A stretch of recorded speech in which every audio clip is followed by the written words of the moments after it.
I want to talk about a moment that I thought was really impressive. Back in the Truck Series, I'm not sure exactly what year it was. You had a run-in with Sauter at Iowa. Yep. I thought that was a interesting moment for you personally because so Johnny Sauter is sort of I think bully's a strong word, but he was kind of the tough guy of the Truck Series, right? Yeah, he kind of pushed people around a little bit. And, not a lot of people would push back at Johnny. I always liked Johnny, thought he was a great driver, and I like that attitude, to be honest with you. If I had him as, if I had a driver like that, I wouldn't try to change that out of them, right? But when you're racing against that kind of guy, it can be tough. But you stood up to him that day. That was kind of an interesting moment for me watching you because I think we're all seeing you run well in this truck. You're winning races. Everybody's we now know who you are. We know your name. We're starting to ask ourselves what we think about your talent, right? We're curious about really what how far you could go, and then we see you go toe to toe with one of the tough guys, right? Right. Which was you're a big guy. It wasn't no big surprise, but not many people would push back to Johnny. Do you look at that moment as was it a time for you to really kind of say, hey, it's an opportunity for me to show everybody what I'm willing to do and what I'm willing to stand for, and because I thought it was a pretty impactful moment for your career.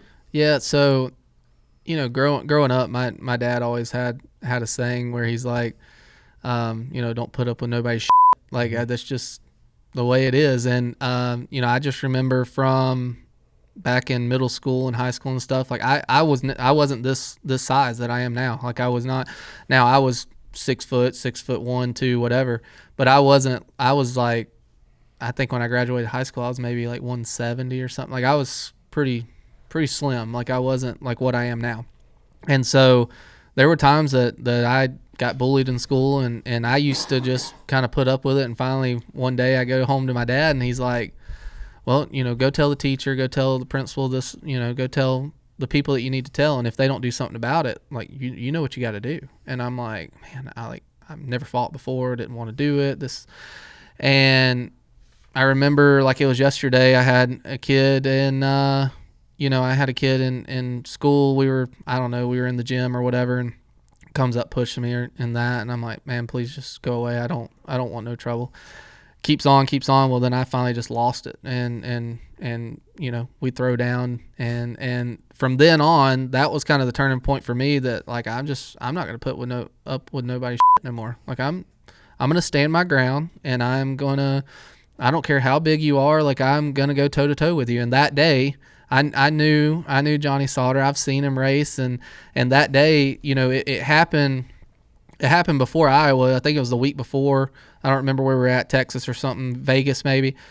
I'm underneath him, and I felt like he ran me really, really tight into the corner. Well, I get loose, and I chase up the racetrack, and not malicious. I'm not trying to wreck him, and I hit him. Well, he ends up, hitting the wall, pancaking the wall, and he keeps going. But then every caution from then on, like I don't think NASCAR saw it or anything, but every caution from then on, he is like, even if he wasn't behind me on the racetrack, he would come find me every caution and like hit me in the back bumper. He would like swerve and like try to like spin me out. And I'm like on the radio, like, is NASCAR not going to do anything about this? Like, what are we doing here? Like, he is trying to wreck me under every caution. And then after the race, I didn't even know that he was standing at the back of my hauler. Actually, I had no clue. I go and walk off, and I guess he yelled something at me, and I never heard him. So then I think it was my grandpa, because, my grandpa comes to a lot of the races, and he's like, hey, did you hear what, Johnny just said? I'm like, no, I didn't even know he was at the back of the hauler. Like, and he tells me like, oh, he's, you got one coming. And I'm like, all right, whatever. So don't think nothing about it. We go to, I guess it was the next week. I don't remember exactly, but we go to Iowa, and he drives into turn one, just hooks the back of my bumper and drives me into the corner, like trying to wreck me. And I'm like, all I can handle to keep it under control. And I come off of turn two, and I'm like, all right, I'm not putting up with this. Like I was raised that if you're gonna bully somebody, if you're gonna mess with them, and you're gonna try to rough them up, then I can rough you up, 2 times worse if I need to. And I drive off into 3, just not knowing that I was going to, I basically, in my mind, was to go into the corner, hit him, and just shove him up the racetrack the same way. Well, I hit him in the left rear just the perfect way to where obviously he loops it around, he wrecks it, and then we have the whole caution come out, and he's like running me over under caution. And I mean, I was ready to throw down that day. That was like one of those first moments where I was like, I mean, I was mad, very mad. And from then on, I thought that I got the respect in the garage. I thought that I got the respect from Johnny from that day. Yeah. Did you ever talk to him? Yeah, so it was a few races later. It might have been later in the season. We actually are in the same truck together doing a ride around. That's how it always happens. It always happens that way. So I think it was at one of the road courses. We're in the truck in the ride around. We're not really saying much at first. And he like says something about, man, these young kids, you know, they don't race with no respect. Whatever. I was like, man, I agree 100%. Like I think, you know, these kids, they don't race with respect. And from then on, it was like we were cool. And anytime we were around each other, we gave each other respect on the racetrack. And I've always raced that way. I've always raced that, you know, I'm going to respect you and race you the way that you race me. If you race me like a dog, I'm going to race you like a dog. You know, it's just, that's how I was kind of raised, is like, you don't put up with nobody's stuff. And that's just kind of the mentality that I have. I want to race clean. I want to race with respect. I don't want to go in there and just wreck a guy. But if you're going to try to rough me up, I'm going to do it back. And if I do it 2 times worse, then so be it. I mean, I'm going to, you know, get my point across. Yeah. There's something else, though, about this. And, you know, you're telling that story about the gym, you know, your first fight. And I got to be honest with you, and I can't be the only one. There's probably people listening thinking there's similarities to here. Not only are you now, you know what you have to do, handle your business, but you do give them an out. Like, they can walk away. And that is the thing that I remember most about last year at Martinsville. Yeah. And, you know, I'm sure we're going to end up talking about it anyways, but, like, you aren't looking for the fights. I don't want to be in a fight, no. And also, I wondered when you were bringing up that story about the school line and the teachers, and if they went and Googled you to find out if you were a racer, like that whole deal at Martinsville was sort of a big deal, and everybody remembered, and then videos were going around, and I was wondering if that, in fact, if the teachers end up finding that out about you too. Yeah, I mean, that was, like you said, I didn't want none of that to go down. I didn't want with Myatt. Yeah, but you guys had none of the fights I've ever been in throughout my life. I've never wanted it to go down. Right. Like I've always been the guy that's like, please just walk away. Like I just don't want to do this. And I've gotten my ass kicked before, plenty of times. I mean, it's happened, you know. But I've always been the guy that I'm going to stand my ground. I don't care. Like I said, how big you are, how small you are. Like if you're going to come to me and threaten me or say things to me, like I'm going to put my foot down and hold my own. And, you know, that day at Martinsville last year, you know, I think at the time I'm racing like for 6th or something on a restart. I get turned by somebody. I go to the back and I'm trying to make my way back up to the front. And you're trying to make the playoffs. And trying to make the playoffs. Make the championship. Yep, trying to make the Final Four. And I'm like trying to get up through the field. And I felt like, you know, you look back and everyone's going to have their own opinion about the wreck that happened between Myatt and I, but I felt like I had my nose in there, and at that point of the race, I'm not backing out. Like I have my nose there. I'm at your left rear. Like if you come down, that's on you.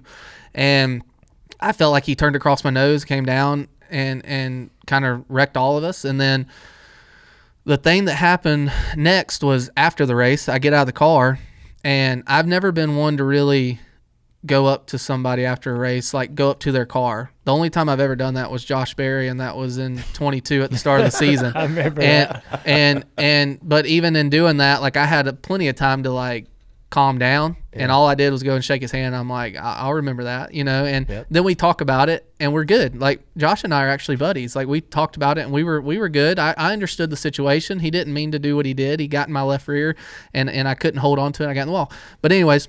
So I get out of the car, and I've just, like I said, I've never been one to go down to another man's car. Like I don't think that that's right. I think if you're going to talk about things, then talk about it outside the racetrack or whatever. Give each other a phone call, maybe meet up and talk and have a beer and kind of settle it that way.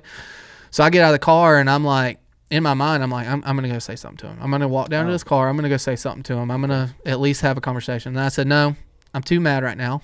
Like I recognize the situation. I'm too mad.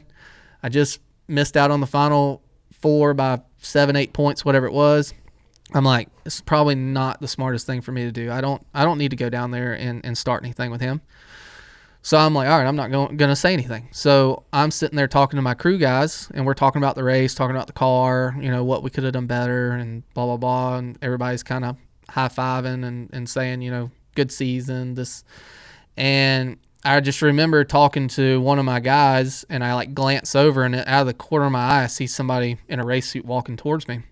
And I'm like, I wonder who that is. And I glanced over, and right when I glanced over, I saw that it was Myatt. And I'm like, gosh, I don't think it's a good idea for us to talk right now. So I look at Austin Craven.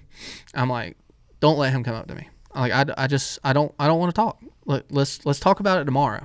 When we've kind of settled down, let's give each other a phone call. Craven walks up to him and is like, hey, Austin don't want to talk right now. It's not a good time. Well, he kind of shoulders Craven and just walks by him. No, we're talking right now. And I'm like, I literally look up in the sky, and I'm like, just give me the strength. I don't want nothing to go down. Because I knew I was mad. I knew I was really, really mad. And he comes up to me, and we have our discussion. We're bickering back and forth about what happened. Obviously, he has his view on it. I have my view on it. And when he first walked up, I said, Myatt, walk away. We just don't need to talk right now. And he's like, no, we're going to have a conversation. So we're talking. Well, then middle way through the conversation, I'm like, Myatt, please walk away before somebody gets hurt. I don't want to do this right now. I could tell that my blood pressure is getting up.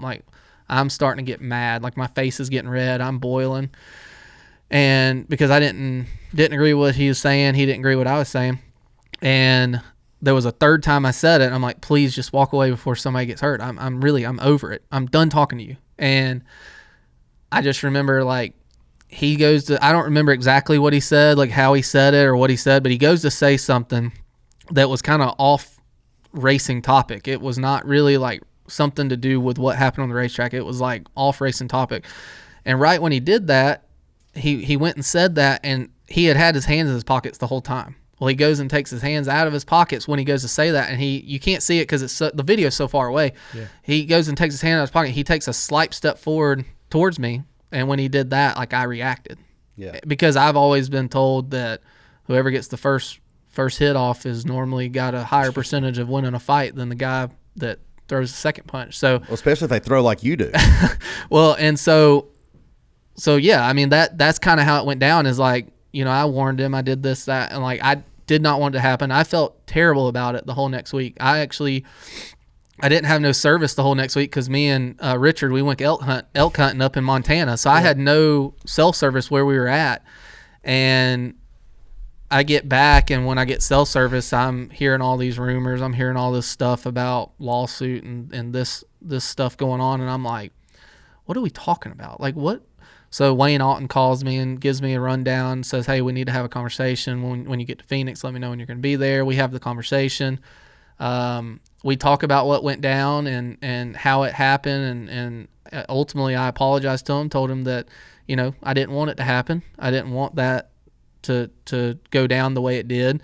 And I think the thing that bothered me the most is knowing that, I have kids, and I didn't want them seeing that. I don't know if they've seen it. I don't think they've seen it yet. Yeah. I'm sure one day they'll probably see the video, and I'll have to explain what happened, but having 3 kids at home and stuff, the last thing I want is them to see dad out there fighting. And so I felt terrible about it. I really did. And Myatt and I, we've talked since then. What have those conversations been like? They've actually not been bad. Obviously we're not to the point where we're going out for a beer together and buddies, but we've had conversations. He's been doing some of the broadcast stuff or whatever, so he'll come up to me and ask me questions about the car and what what this weekend looks like, and we have conversations, and it's fine. I asked him when we had the conversation with Wayne, and I don't remember who else was in there, but we had the conversation with Wayne, and I made sure he was okay. I made sure that nothing was wrong. Luckily where I connected was over off to the side, so it really didn't do a whole lot. It kind of stumbled him, but that was about it. So yeah, I mean, we talked about it, and we kind of got over it, and it's kind of behind us now. Yeah, man, that was I'm sure you don't love to have to bring up that conversation or go through it, and I appreciate you doing that.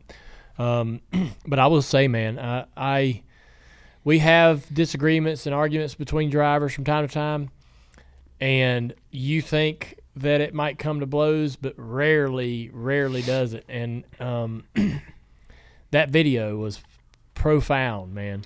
To see it actually get to that point, was pretty interesting. Not good or bad. Just it's just rare that that we ever really get to see drivers have that kind of emotion. But I